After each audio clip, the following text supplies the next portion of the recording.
seja bem-vindo, seja bem-vinda. Mais um Lado a Lado começando agora e hoje recebendo com muita alegria o ilustre professor Paulo César Garcês Marins, que é doutor em História Social pela USP e docente do Museu Paulista. O Museu Paulista que compreende o Museu do Ipiranga em São Paulo e o Museu Republicano de Itu. O professor Paulo participou de todo o processo de restauro do Museu do Ipiranga, que culminou na sua reabertura em 2022, por ocasião das comemorações dos 200 anos da independência do Brasil. É sobre esse novo Museu do Ipiranga que a gente conversa no programa de hoje. Bem-vindo, professor. Muito obrigado, gostei muito de receber o seu convite. Prazer recebê-lo. Sei que sua agenda é sempre muito cheia e complicada, mas eu agradeço desde já ter tirado um tempinho para vir aqui no Lado a Lado. É um prazer. Professor, qual a importância do Museu do Ipiranga e por que todo paulista deveria fazer uma visita lá ao museu? Então, nosso museu é o mais antigo do estado de São Paulo e, portanto, também é o mais antigo da nossa capital, da cidade de São Paulo. E isso já, de pronto, dá um destaque muito grande para ele, porque ele praticamente institui a atividade museal, não é, o hábito de realizar o colecionamento, não é, e também a problematização das coleções para o diálogo com o público. Ele é, portanto, um lugar que ensinou São Paulo a ter museus, né, e a pensar na função social dos museus. E ele é também considerado um monumento nacional, não apenas porque ele está no lugar da independência, não é? E o seu prédio foi construído para ser originalmente o monumento à independência, mas o acervo do Museu Paulista foi objeto do primeiro tombamento que aconteceu no nosso estado, não é? Em abril de 1938, o então Serviço do Patrimônio Histórico e Artístico Nacional declarou o tombamento federal da nossa coleção, não é? que é anterior, inclusive, ao tombamento da Capela de São Miguel, em São Paulo, das fortalezas do litoral, ou da matriz aqui de Itu, não é? Nas nossas proximidades, que foi tombada também em 1938, mas o acervo do museu foi o primeiro, o que pode parecer um pouco inusitado, porque normalmente nós pensamos que o tombamento é algo que incide sobre a arquitetura, mas no caso de São Paulo, o primeiro tombamento foi a nossa coleção. E já no finalzinho do século XX, o governo federal tombou como patrimônio nacional o Parque da Independência, abrangendo o Monumento à Independência, que fica na beira do Riacho do Ipiranga, o Jardim Francês, o Bosque atrás de nós e o prédio do museu, né?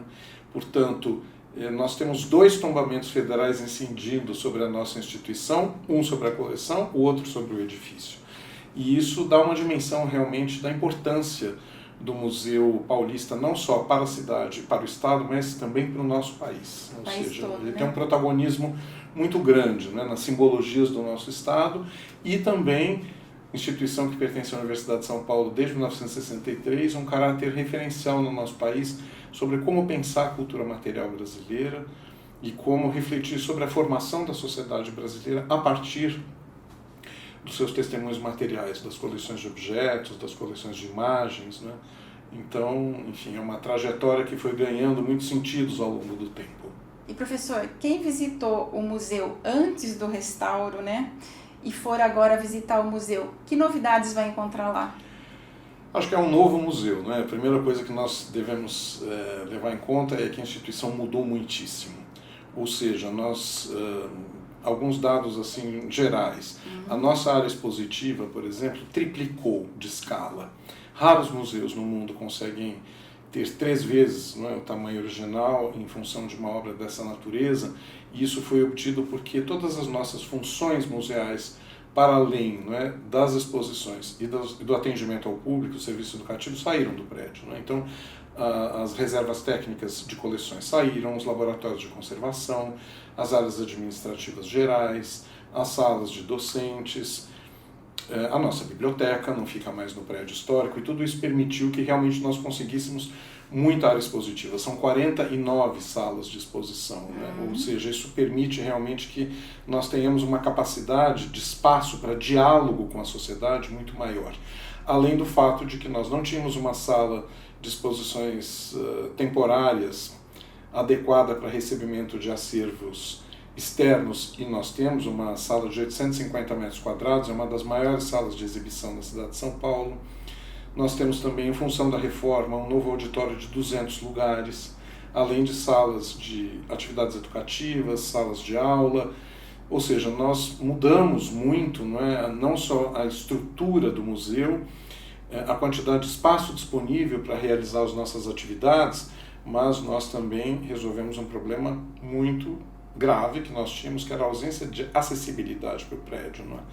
E desde a nossa reabertura, nós já recebemos vários prêmios pelas ações de acessibilidade, tanto física, mas também em relação à acessibilidade atitudinal do museu e das suas formas de comunicação. Ou seja, o museu hoje é plenamente acessível, todos os seus pisos, todos os seus espaços. Nós temos pisos podotáteis, para quem não enxerga, em todos os pisos do museu. Elevadores atingem todas as áreas expositivas, inclusive o novo mirante, que é também uma cereja do bolo, digamos assim, porque coroa o prédio. O nosso ático era um espaço vazio, e nesse espaço vazio foram construídos 2 pisos, e do último piso realmente a vista da cidade de São Paulo é maravilhosa, porque por conta dos tombamentos todos que incidem no Ipiranga, os prédios são muito afastados do museu, e a vista é de 360 graus, uma vista realmente incrível. Professor, estamos falando do teto, vamos para o subsolo, Sim, porque houve toda uma escavação para a construção desse subsolo, e o que temos então agora no subsolo? São muitas atividades, mas sobretudo o subsolo é o espaço que acolhe os nossos visitantes e onde nós nos despedimos dele. A nova entrada e a nova saída do museu é um espaço imenso, onde havia tão somente terra. Foi uma das grandes conquistas dessa obra do bicentenário, porque nós conseguimos, através dessa escavação, realmente dotar o prédio de espaços para funções que nós não tínhamos, como é o caso da sala de exposições temporárias, que eu já me referi, que é uma sala com controle ambiental preciso. Ela tem ar-condicionado para manter os padrões de temperatura e umidade nos padrões internacionais. Nós temos controle, inclusive, de partículas, por conta de controle de poeira, e também a luz. Toda a luz é uma luz sem radiação ultravioleta e sem luz solar, ela fica no subsolo, então isso garante o controle das radiações que incidem de uma maneira muito suave sobre os acervos que estão expostos à luz naturalmente. Mas também o auditório, que é um auditório plenamente acessível em todos os seus espaços, com ambientes de preparação também para o palco. É um auditório que nós podemos realizar atividades culturais, apresentações musicais, apresentações teatrais também. Então, enfim, é um espaço muito dinâmico, que ativa as ações do museu, além de, claro, acolher eventos científicos, congressos, simpósios, aquilo que é bem característico da Universidade de São Paulo. E muitas áreas que normalmente o público não vê, mas que são áreas fundamentais para o funcionamento de um museu. Por exemplo, neste piso novo, nós conseguimos ter a doca do museu, que é um espaço preparado para recebimento de acervos e para sua partida. Ou seja, nessa doca estão, por exemplo, 2 salas que nós conseguimos fazer a calibragem da temperatura e umidade para ir adaptando acervos que vêm de lugares muito úmidos ou que vêm de lugares, ao contrário, muito secos, e que precisam ir gradualmente atingindo umidade e temperatura para serem colocados na área expositiva. Há também uma área de quarentena, para nós verificarmos se por um acaso existe algum acervo infestado, que possa entrar e possa comprometer o edifício ou o restante do acervo. Ou seja, é um piso que dotou realmente o museu de características técnicas, mas também de uso público qualificado. Uma livraria da EDUSP, um café que vai ser inaugurado em junho de 2024, além das salas de aula, onde nós damos aulas de graduação, de pós-graduação, cursos de extensão universitária e atividades educativas para o público.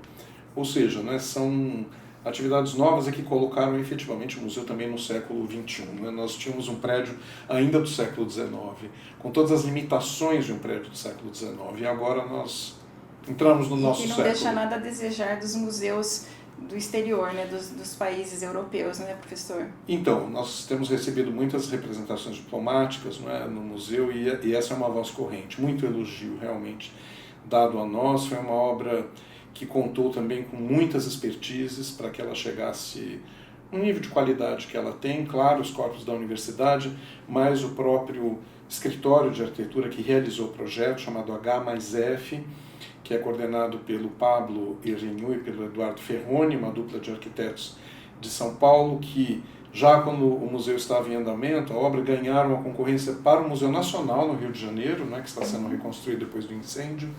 São pessoas muito qualificadas e, claro, né, com todos os profissionais em torno deles, né, aqueles dedicados a cálculos estruturais. Nós tivemos muitas escavações, especialistas em fundações, especialistas em restauro. Muitas peças do acervo também foram restauradas, né? Muitas. Nós tivemos não apenas a adaptação do edifício, a sua ampliação e o restauro do próprio edifício, mas também do acervo, né? Porque, claro, sobretudo as obras que nós chamamos de patrimônio integrado, esculturas e pinturas que estavam no prédio e que são consideradas parte do prédio, que foram feitas para decorar o prédio. Algumas delas estavam ali há 100 anos e nunca puderam ser retiradas para restauro, né? E com isso nós pudemos efetivamente tratar todas as esculturas e pinturas, os vasos dos rios também, não é, que são célebres, todo mundo lembra deles, a grande maquete de São Paulo, que ficava no prédio, e durante a própria obra ela ficou no prédio, assim como a Partida da Monção, do Ituano Almeida Júnior, mas também Independência ou Morte, né, do Pedro Américo de Figueiredo de Mello. Essas obras tiveram que ser restauradas, inclusive, no edifício, que são grandes demais. Mas foram muitos contratos externos para restauração de pinturas, molduras, mas também o trabalho de conservação realizado pelas nossas especialistas. Esse trabalho foi liderado pela Tereza Cristina Toledo de Paula, que é a líder do serviço de conservação, mas também por todas as outras conservadoras, os assistentes de conservação, enfim, foi uma equipe enorme, não é? Nós conseguimos mesmo atingir um nível de excelência. Houve também o controle do Departamento de Patrimônio Histórico da cidade de São Paulo, do Conselho de Defesa do Patrimônio Histórico, Artístico, Arqueológico e Turístico do Estado de São Paulo, que é o CONDEPHAT, e do IFAM, porque nós somos tombados nas 3 esferas, né? Então realmente foi uma ação muito feliz. Contamos também com a supervisão da Prefeitura de São Paulo através da Comissão Permanente de Acessibilidade. Um esforço bem conjunto, né? Muito. Isso acho que é uma boa mensagem, sabe, Mirna? Os trabalhos coletivos são desgastantes, porque é muita gente opinando, muitas opiniões às vezes conflitantes, em contrário. Tudo isso durante a pandemia, ou seja, reuniões às vezes de 40, 50 pessoas numa sala virtual, todo mundo querendo falar. Ou seja, um trabalho muito difícil, mas muito, muito, muito bem sucedido, né? Eu fico muito feliz por ter participado desse processo todo, né? Eu atuei tanto no acompanhamento da obra em si, né? Representando a minha divisão, fui também consultor e fiz parte do acompanhamento técnico do restauro do Jardim Francês, na frente do prédio, e sob a coordenação da professora Vânia de Carvalho, eu fui o vice-coordenador. Nós fizemos também um projeto de implantação das exposições, que implicou também na aprovação dessas exposições, da expografia delas, junto aos órgãos de preservação. Então foi realmente um trabalho imenso, não é? Mas que realmente nós estamos muito satisfeitos. Né? É orgulho, né? E professor, você falou que o prédio originalmente ele foi concebido para ser um edifício monumento. Foi uma obra grandiosíssima para a época, não? Foi o primeiro grande edifício de tijolos da cidade de São Paulo.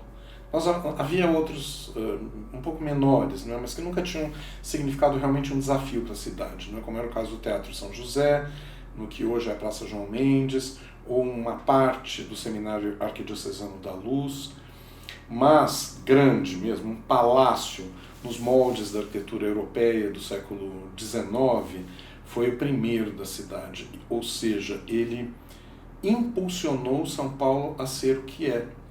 É muito importante que nós levemos isso em conta, porque ele foi feito em tijolos, numa cidade em que não havia olarias. Então, a primeira coisa que a cidade teve que se organizar, e quando eu digo cidade, isso envolve os atuais municípios vizinhos, né, São Caetano, Santo André, por exemplo, né, mas havia necessidade de transformar argila em tijolo. E é incrível porque esses tijolos têm marcas de proveniência das olarias. E nas obras do museu a gente recuperou vários tijolos, né? O professor Jorge Sintra estudou isso, não é, com a sua equipe, e com isso nós conseguimos entender que praticamente toda a região metropolitana começou a produzir tijolos para a construção do prédio.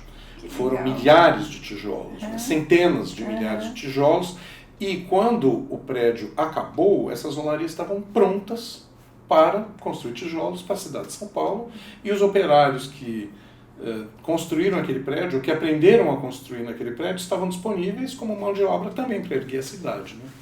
Além disso, o prédio tem uma decoração muito sofisticada que não havia em São Paulo também naquela época. E essa decoração igualmente foi aprendida, foi ensinada, não é, pelos mestres que vinham da Itália, mas foi aprendida pela nossa população e, claro, também ficaram essas pessoas todas disponíveis, não é, para construir a cidade dentro dos padrões estilísticos que nós chamamos de ecletismo, que é a evocação do passado europeu em diversas correntes da história europeia, não é? Nessa arquitetura da virada do século XIX para o século XX. Ou seja, um prédio que foi realmente revolucionário para a nossa cidade. Ele, inclusive, ficava num lugar totalmente rural. Distante, né? Exato, eram só chácaras, não é? As fotografias mais antigas mostram ele cercado literalmente de mato, não é? Porque ele tinha que ser erguido no lugar que tinha sido proclamada a independência, e ele foi realmente um grande indutor de desenvolvimento da cidade. Ele foi construído como um palácio, mas ninguém morou efetivamente ali, né? Jamais, jamais. Muitas pessoas se confundem, e se confundem com razão, porque o formato dele é o formato de um palácio residencial, né? Da realeza, da família imperial, etc. Né? Ele tem o formato dos palácios, mas nunca ele foi residência, jamais. Né? Ele foi concebido para ser um monumento à independência, ele foi concebido para ser um altar da pátria, como um edifício construído na mesma década que ele, que muita gente já viu em fotografias, pessoalmente, que é o Vitoriano em Roma, né? O monumento a Vittorio Emanuele, fundador da Itália unificada, fica no final da Via del Corso, em cima da Piazza Venezia, né? A Praça Veneza, um prédio de mármore branco gigantesco. Eles foram construídos na mesma década, ambos por arquitetos italianos, e ambos para representar o surgimento de uma nova nação, né? E nesse sentido não havia função museológica lá. O museu só foi designado para esse prédio em 1893. E por quê? Porque esse prédio foi construído no Império, para celebrar a memória do Império, para celebrar a memória de Pedro I, o pai do então imperador Pedro II. E em 1889 a República acontece e esse prédio é um problema. Então, vamos fazer o quê com exatamente. Virou um abacaxi, não é, de um regime para o outro, a ser descascado. E aí as autoridades republicanas do estado de São Paulo decidiram em 1893 constituir ali um museu, o Museu Paulista, e museu esse que foi aberto ao público em 1895. Né? Nós estamos próximos de novo, não é, de um aniversário, né, da nossa reabertura.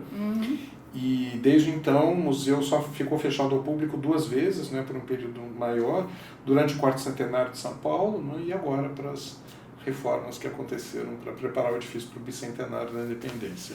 E professor, qual a importância de Afonso de Toné na história do Museu do Ipiranga?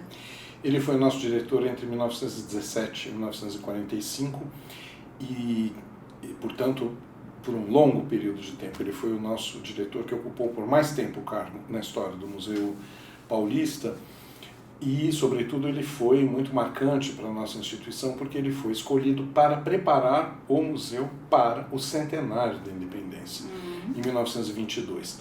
Quando o museu foi estabelecido, em 1993, ele foi concebido para ser um museu de história natural, para ser uma galeria de arte e para ser um museu de história.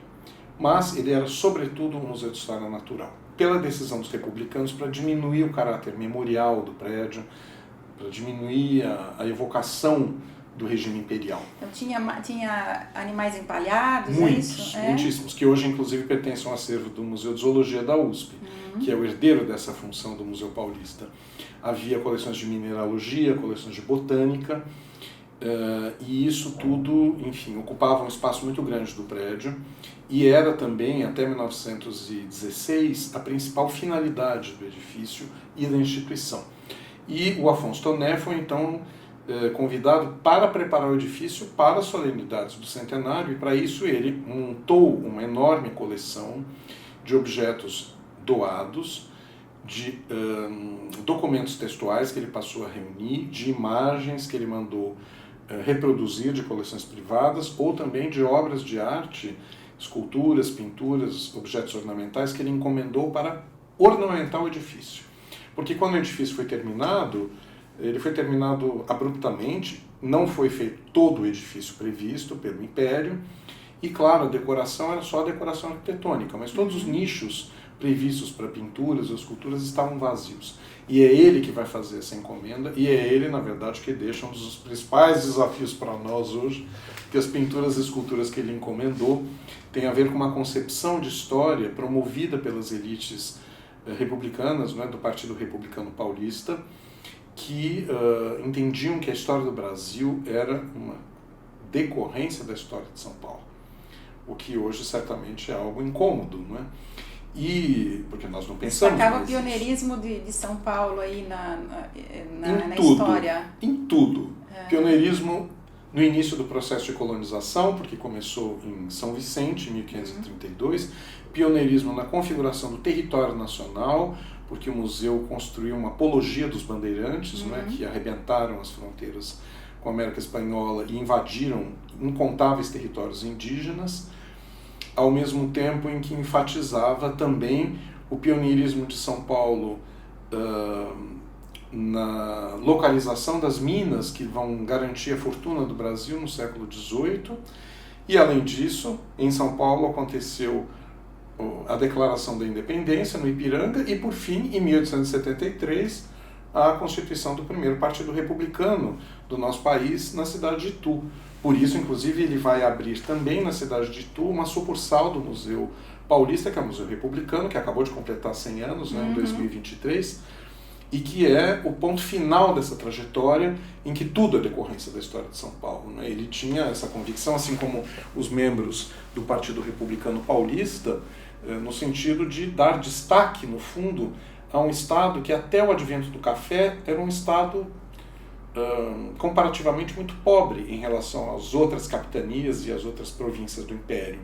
É o café que vai dar realmente uma glória contemporânea para São Paulo, mas o dinheiro não era tudo, não era importante construir uma história que fosse uma espécie de alicerce dessa glória, não é? E o Toné foi realmente o grande artífice disso. Ele deu, portanto, não é, uma dimensão visual à história do Brasil, porque ele encomendou muitas pinturas para salas de exposição, para a ornamentação do hall e da escadaria do Salão Nobre do museu. O quadro Independência ou Morte do Pedro Américo é dessa época? Não, ele foi encomendado pelo Império ainda e foi inaugurado em 1888 em Florença, na presença do imperador Pedro II. Mas ele é o único daquela sala que foi feito no período imperial. Todas as outras telas, que são 9, foram encomendadas pelo Afonso Toné, assim como as da escadaria, assim como as do hall e assim como inúmeras que estavam expostas nas salas.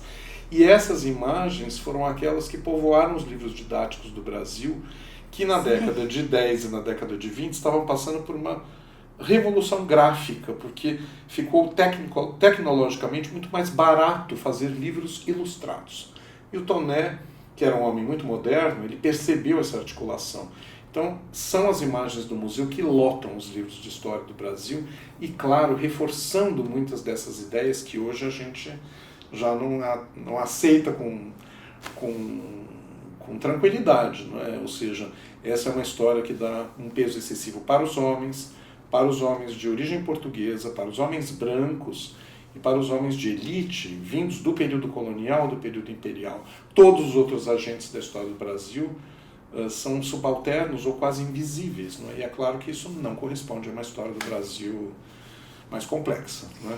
Inclusive, nesse hall, a escadaria e Salão Nobre está ali uma exposição que chama-se Uma História do Brasil, sob sua curadoria, e em que vocês falam dessa história do Toné e contam de uma forma diferente, né, professor?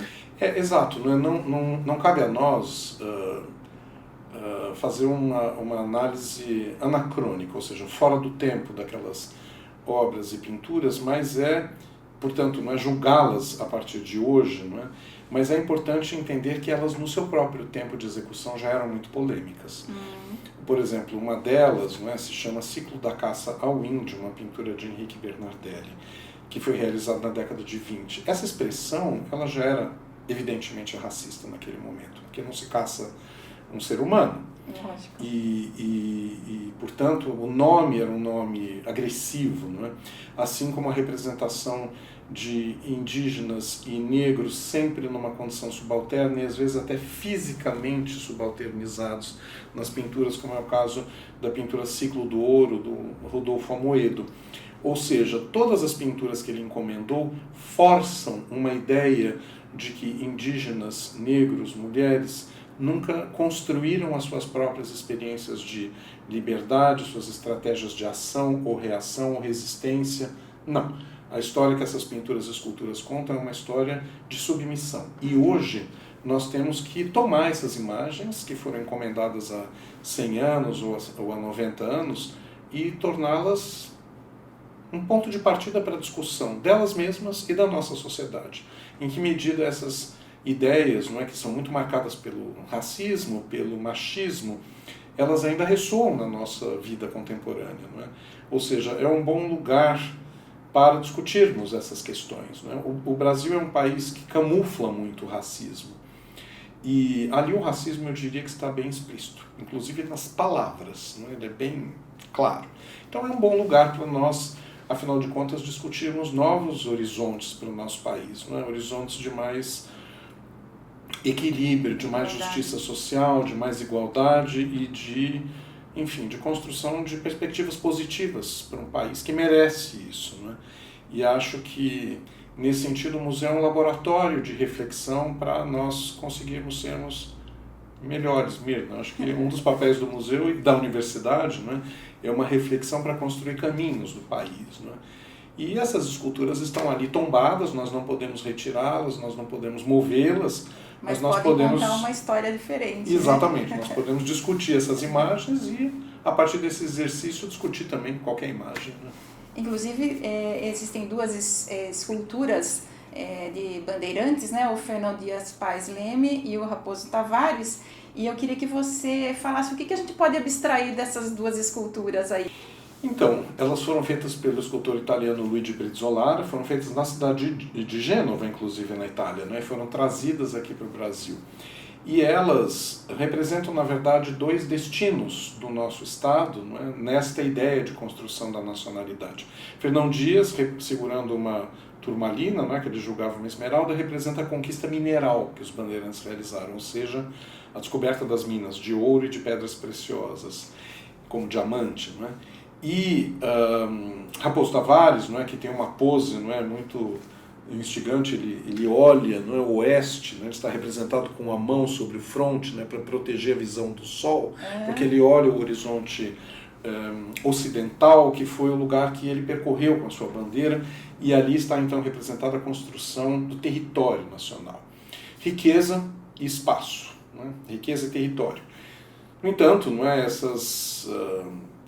é importante que a gente lembre, não é, que tanto uma coisa quanto outra foi conseguida em cima de muita desgraça, não é? Sim. Ou seja, de massacres de populações indígenas, de invasões, de algo, inclusive, que era proibido pela coroa portuguesa, que era a escravização de populações cristianizadas, o que os bandeirantes, na prática, nominalmente não, mas na prática eles realizavam ao invadir, por exemplo, as missões jesuíticas espanholas do TAP, no Rio Grande do Sul, do Itatins, no Mato Grosso do Sul e do Guairá, no Paraná, e praticar todo tipo de violência, violências sexuais, assassinatos, desmembramento de famílias, sequestro de populações que, no fundo, eram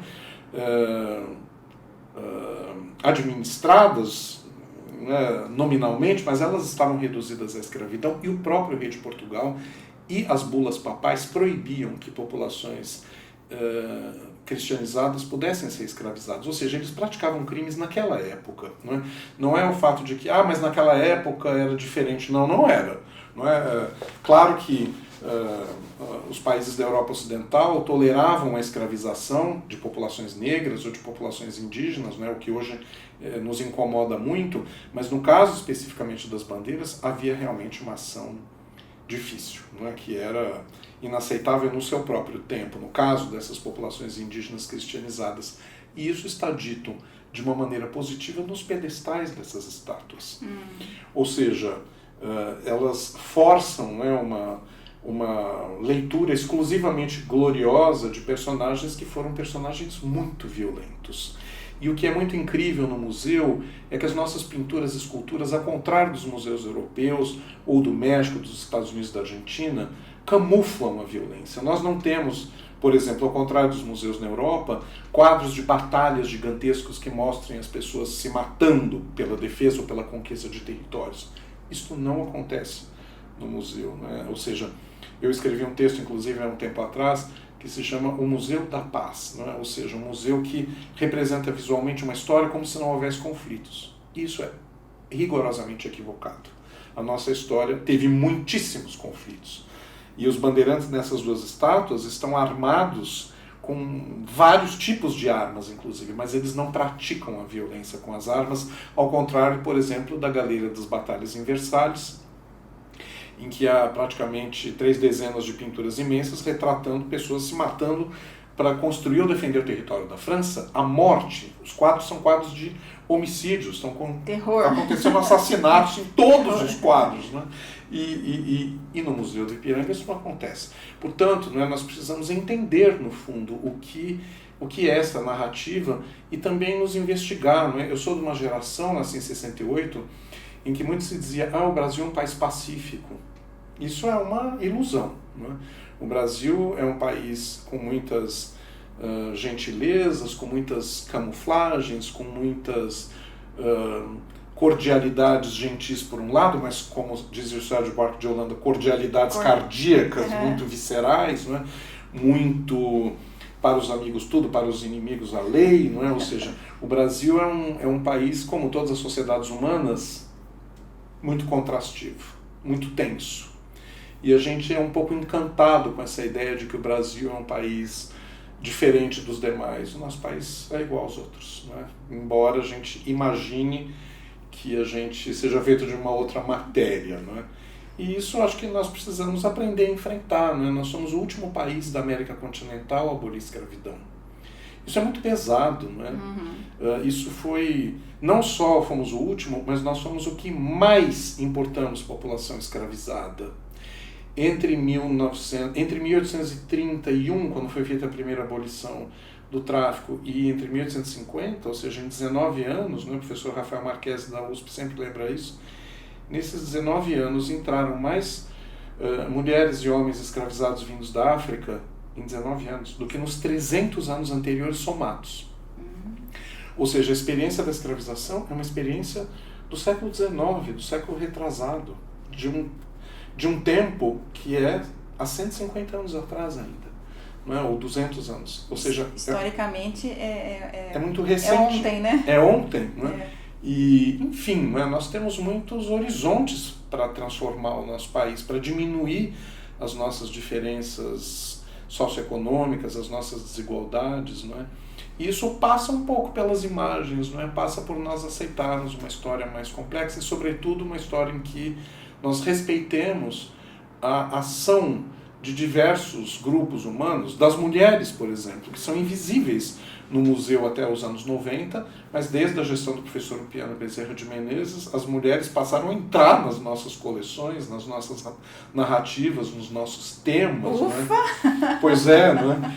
E isso é transformador para o museu e a população se encanta muito com essas novas formas de refletir, não é? Que são reflexões ponderadas, são reflexões críticas e precisam ser colocadas, né? Mas, claro, de uma maneira também interrogativa e respeitando pontos de vista diferentes. Professor, quantos itens compõem hoje o acervo do Museu do Ipiranga e como estão dispostas as exposições? Então, nós expostos no prédio, nós temos 4.000 itens. 4.000. No Museu do Ipiranga, de um total que o Museu Paulista detém de 400.000 itens. Portanto, nós temos 1% do acervo está exposto no nosso prédio e ainda assim são 4.000 objetos, é muita coisa. O museu não é mais um museu para ser visto num único dia.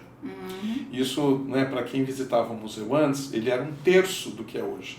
Então muitas vezes as pessoas vão lá achando que vão conseguir visitar, não dá mais, nós viramos um museu grande mesmo, né? E isso faz com que a gente tenha que voltar, né? Há exposições no antigo pavimento térreo, depois exposições no pavimento superior, que era o andar nobre do prédio, onde está a Independência ou Morte, mas um terceiro andar que não era nem acessível ao público, em que nós temos 5 exposições diferentes. Nesse andar, inclusive, uma coisa muito interessante, que é um conjunto de exposições voltadas a entender como o Museu de História funciona. São 4 exposições em torno de um eixo que se chama Para Entender o Museu. Ou seja, nós dividimos com o nosso público quais são as práticas que acontecem dentro do museu, naquilo que nós chamamos de 4 Cs. Cada C é o nome de uma exposição. A primeira coisa que acontece em um museu, coletar. Ou seja, quais são os novos tipos de objetos que o museu tem coletado e por quê. Depois que os objetos entram, conservar. Ou seja, quais os desafios que os nossos especialistas enfrentam para manter as condições do nosso acervo em bom estado. Depois que esse acervo está conservado, catalogar, ou seja, estudar essas coleções, o terceiro C, em que a coleção de numismática é, sobretudo, mobilizada nessa exposição para que nós entendamos as práticas de classificação, organização e estudo dessas coleções. E, por fim, depois que tudo está coletado, conservado e catalogado, comunicar, ou seja, como nós construímos exposições de coleções a partir, nesse caso, das coleções de louça, não é? Porcelana, faiança, serviços de vidro, serviços de melamina, não é? que foram coletados pelo museu ao longo das suas décadas de existência. Então, enfim, há desde as exposições voltadas para entender a sociedade brasileira, no que nós chamamos de uma linha para entender a sociedade, mas também essa que é muito nova, não é? Para entender o museu, em que os multimídias, inclusive, trazem a voz dos nossos especialistas, colocando as nossas práticas, explicando para o público como é o trabalho nas reservas técnicas e nos laboratórios. É um museu hoje que nós dividimos muito com a sociedade as nossas decisões. Mostramos que um trabalho no Museu de História é feito de decisões, de que algumas coisas entram e outras coisas não entram, que um determinado partido de intervenção numa obra para restauro vai permitir que algumas partes da sua história sejam mais protegidas, enquanto outras vão ser, por exemplo, retiradas, né? Ou como enfrentar a conservação de bonecas e bonecos feitos de plástico, que é um material muito instável, né? Com o tempo o plástico começa a se decompor sozinho, né? A gente vê inclusive nas pastas pretas que elas começam a melar, né? Isso, porque o plástico está se degradando. Assim como os brinquedos de lata, que eram tão comuns na minha geração e que depois começaram a se oxidar, podia gerar tétano, não é? E isso foi eliminado, não é, das nossas vidas infantis, não é? E não obstante, os objetos continuam interagindo com as moléculas de água que estão no ar, então elas continuam se enferrujando. O que a gente faz para parar tudo isso? Ou seja, é um museu que procura dividir com a sociedade, né, as suas responsabilidades. Isso é uma coisa muito incrível. E algo também que eu acho muito importante, que são os núcleos chamados de contrapontos das nossas exposições, em que nós temos multimídias, em que nós trazemos novas vozes externas ao museu, que falam dos processos históricos relacionados às nossas exposições e que, no futuro, né, nas suas próximas edições, podem inclusive vir a discutir as nossas decisões, discutir os nossos pontos de vista. É muito bom que isso aconteça, né? As exposições de longa duração têm essas ilhas, na verdade, que são ilhas de renovação, né? Que ficam dentro das exposições e que podem suscitar, inclusive, debates conosco, né? É bom que isso aconteça, né? O espaço universitário é um espaço para discussão, né? De onde veio esse seu interesse pelas coisas e pelas histórias das coisas? Pois é, eu acho que isso vem de vários lugares, né? Eu acho que, em primeiro lugar, eu venho de um núcleo familiar, né? Minha avó, por exemplo, meu irmão, que sempre tinham um apreço muito grande pelas coisas do passado, né? Reuniam, mantinham, né? E várias delas estão comigo hoje, inclusive, né? Aspectos ligados à vida social, né? As memórias da cidade, de São Paulo, ou da própria família, né? Então eu comecei já dentro de uma família em que o passado era um tema de conversa e era um tema de cuidado também. Aí depois eu estudei 10 anos no Colégio de São Bento, em São Paulo, que é uma construção centenária, uma igreja que é uma das mais monumentais da cidade de São Paulo e onde estão inclusive alguns dos artefatos mais antigos da cidade, né? Como é o caso, por exemplo, das imagens de Frei Agostinho de Jesus, que são da primeira metade do século XVII e que eu olhei 10 anos da minha vida, né? Todas as missas na Basílica eram viradas para essas imagens, para a imagem de Nossa Senhora da Conceição, que foi um presente do Pedro Taques, enfim, um lugar, né, que durante a minha infância e a minha adolescência eu convivi com o passado, né? Inclusive com o túmulo do Fernão Dias Pais, né, que fica no meio da Basílica. E não posso deixar nunca de lembrar que eu, no segundo colegial, fiz uma visita para a cidade do Rio de Janeiro com meu irmão. Ele me apresentou durante uma semana o centro do Rio e eu fiquei absolutamente fascinado com o patrimônio e com museus. Naquela viagem, eu estava em julho de 1984, né? Naquela viagem eu decidi que eu queria trabalhar com o que eu devo ao Rio de Janeiro, que é uma cidade que eu prezo demais, né? Olha, o que São Paulo deve ao Rio de Janeiro. Pois é, né? Pelo menos eu, né?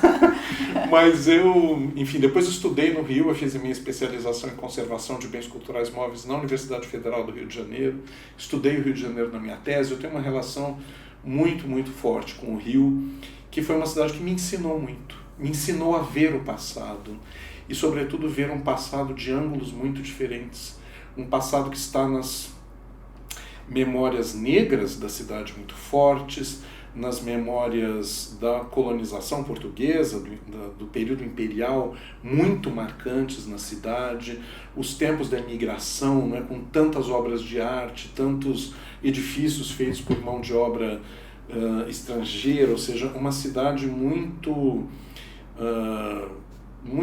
atravessada pelas marcas do tempo, e uma cidade que se envaidece disso, ao contrário de São Paulo, que é uma cidade que tem uma relação complicada com o seu passado, né? Uma cidade que se derruba muito, que se destrói muito para se renovar, né? O passado, num certo sentido, é incômodo para a maior parte dos paulistanos. E agora mesmo a gente está passando por uma nova fase de demolição frenética nos bairros, né? Muita gente revoltada com isso, porque as vilas, as pequenas casas, os pequenos comércios estão sendo demolidos para a construção de prédios altíssimos. Porque o passado incomoda os interesses imobiliários, né? Atuais. Né? E acho que de alguma maneira isso está cravado na ideia de que São Paulo é o lugar do progresso, de que o progresso é inimigo do passado, de que o progresso é a transformação e não a valorização do que se herda. Ou seja, São Paulo tem uma marca muito destrutiva, muito grande e muito criativa ao mesmo tempo, né? Mas o Rio, que também é uma cidade muito renovada, o Rio é diferente de São Paulo, né? E eu acho que eu aprendi lá e, por fim, eu fiz História, né, na Universidade de São Paulo, tive a sorte, né, na universidade de poder estudar museologia na ECA, com o professor Zanini, vários dos professores da FAU, da Faculdade de Arquitetura, Murilo Marx, que me marcou tanto, né, que foi meu professor na graduação e depois na pós-graduação, e o Departamento de História, né, que tinha uma formação, e tem ainda uma formação invejável na USP, e que formou gerações e gerações de pesquisadores. Vários dos meus colegas são hoje professores do departamento, e eu tive esse privilégio, né, de ser orientado por uma grande professora, a professora Maria Odila Leite da Silva Dias, e isso tudo foi fazendo com que eu abandonasse, Mirna, 2 vezes a faculdade de Direito, porque eu fiz Direito 2 também, vezes? 2 vezes. Eu abandonei, inclusive, a faculdade de Direito no Largo de São Francisco, né? Olha, para ser historiador. Não é para qualquer um. Pelo desespero da minha família. Mas, enfim, a paixão que eu tenho pela história como campo disciplinar, pelo patrimônio e pelas coleções de objetos, de edifícios, né, é imenso, né? Me definiu realmente como profissional, e eu estou muito feliz porque nesse ano de 2024 eu completo 20 anos no Museu Paulista. 20 anos no Museu Paulista. E pude colaborar com todos os meus colegas na reabertura do Museu do Ipiranga, né, que é o nosso espaço em São Paulo, comemorar aqui com a professora Maria Aparecida o centenário do Museu Republicano Professora em Itu. Cidinha, Exatamente. por favor. Então, enfim, foi um privilégio para mim, né, ter tido, no fundo, uma vida que me levou para a história, né, para o estudo das coleções. Por isso que eu te falei que são muitas razões que eu acho, né, que me definiram nesse caminho, mas, portanto, esse percurso também é coletivo, né? Eu sinto os meus professores, né, nos meus gestos, nas minhas escolhas, nas minhas falas, né? Tão incrível isso, né? Professor, deixe um convite para o nosso público para ir visitar lá o Museu do Ipiranga. Então, é um convite muito especial, porque agora, no mês de maio, nós estamos completando 1 milhão de visitantes desde a reabertura do museu. 1 milhão? É uma quantidade enorme de pessoas, né? E sobretudo que manteve um fluxo, claro, não é que todos os meses, nenhum mês é igual ao outro, mas nós mantemos uma curva estável realmente, né? de visitação, ou seja, a ansiedade de voltar ao museu, de conhecer para quem nunca tinha estado, é muito grande. Nos fins de semana ainda é bastante difícil a visita ao museu, mas porque tem muita gente, né? Durante a semana é mais tranquilo e nós estamos esperando os visitantes. É sempre importante lembrar que nós temos uma forma de reserva de ingressos pelo sistema virtual, não é possível comprar ingressos pelo computador, pelo celular, mas também nós temos uma quantidade grande de ingressos que são disponibilizados para as pessoas que chegam sem ingresso, né? Que são vendidos diretamente nas bilheterias eletrônicas do museu. E isso garante, no fundo, né, que as pessoas possam conhecer o museu de uma maneira organizada, sem atropelo, e a partir de junho também já com café no hall do museu para aumentar o conforto também dos visitantes e claro, não é, poder compartilhar com a Universidade de São Paulo, não é, esse prazer e essa responsabilidade também, não é, de zelar por um marco histórico do nosso país, por uma coleção que cresce sem parar, né? Desde a reabertura são dezenas de ofertas de pessoas que querem doar suas coleções para o museu. Isto nos alimenta, né? Nos coloca novos desafios de pesquisa. Enfim, é uma coleção que foi praticamente constituída por doações. 85%, no mínimo, das coleções do museu foram doadas pela sociedade brasileira. E, portanto, ele é um museu feito pela sociedade. Nós administramos, na verdade, uma propriedade que é coletiva, mas, sobretudo, um esforço de construir um acervo que também é coletivo. E isso também é uma honra muito grande, né? E nos deixa muito felizes para os novos desafios que entram agora nessa nova fase do museu. E professor, quem não puder ir até o Museu do Ipiranga, tem também o site, muitas coisas estão lá no site do museu, né? Muitas obras. Isso, nós estamos aumentando progressivamente a migração das nossas bases de dados para esse ambiente virtual, no site do Museu do Ipiranga, né, que as pessoas podem acessar gratuitamente. Já são praticamente 100 mil itens que estão virtualizados, um projeto que é comandado pela professora Solange Ferraz de Lima, que foi nossa diretora também, e que permite que pessoas de todo o país ou de fora do país possam consultar as nossas coleções, entender o que é realmente o perfil desse acervo que mudou muito nos últimos 30 anos, com a entrada massiva, por exemplo, de fotografias, de objetos industrializados, de objetos ligados à casa, ao trabalho. Foram muitas as coleções que entraram, inclusive de tudo, né? A coleção do Instituto Borges, né? As ferramentas, Bibal, enfim, é um acervo realmente grandioso, né? E que hoje documenta de uma maneira muito mais complexa, né? Os muitos sujeitos da nossa história, né? E isso, claro, né? Para isso acontecer a gente tem que continuar contando com o apoio de todo mundo, né? E dos patrocinadores que também têm apoiado o museu. É importante que a gente lembre, hoje nós temos uma fundação de apoio ao museu, que administra o plano anual no Ministério da Cultura, e para isso nós contamos, como na fase de restauro e ampliação do prédio, com o apoio da iniciativa privada, né, que apoia a Universidade de São Paulo, e que nos dinamiza, não é? Ou seja, essa história de um museu construído por todos é muito, muito bacana, né? Show de bola! Professor, eu quero agradecer a sua participação aqui no Lado a Lado, viu? Você tem encontrado um tempinho para vir aqui falar que é o nosso interior sobre o Museu do Ipiranga. Foi ótimo. Muito obrigada, viu? Eu que agradeço. E obrigada a você que nos acompanha aqui pelo YouTube ou pelo Spotify. Curta, comente, dê um like e inscreva-se aqui no nosso canal. Beijo no seu coração. Semana que vem eu tô de volta.